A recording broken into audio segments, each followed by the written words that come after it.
Hello, what's up guys? Welcome to my channel. This is Japanesa. So, today, dahil nandito ako sa Yucaichi, pupunta ako ngayon ng Nagoya and ngayon nandito na ako sa train station. So, kanina hindi ko pa alam kung paano pumunta ng Nagoya from here. So, buti na lang nakita ko yung may pamilyang nandun kanina, yung may anak na dalawang bata. So, tinanong ko sa kanya kung paano and sabi niya kailangan kong mag-interchange after sa Yucaichi Station. So, kailangan ko munang i-take tong train na to. Bali, nandito ako sa Tomari Station.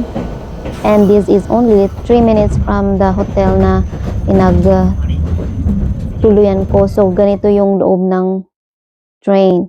So, andito na ako sa Hisaya Odori Park at nandiyan na rin yung TV Tower Station. Ang bilis.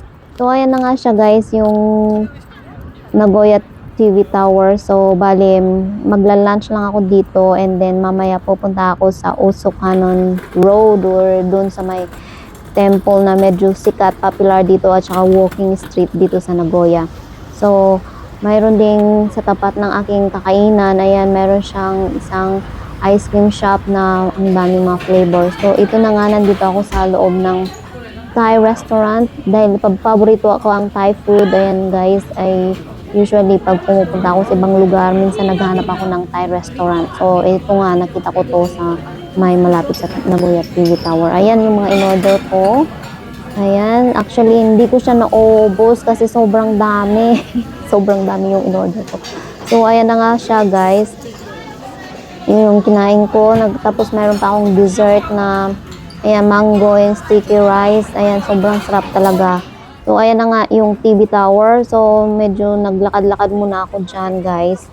And ito yung makikita. Actually, sobrang ganda niyan paggabi dahil sa ilaw niya. Nagpa-purple siya, guys. And also, madadaanan mo rin tong magandang fountain to na water fountain na malapit lang din doon sa Oasis 21. So, ayan, pag tumawid ka lang, is opposite lang to ng Nagoya TV Tower. Yun lang guys, and thank you. Ayan, bye-bye.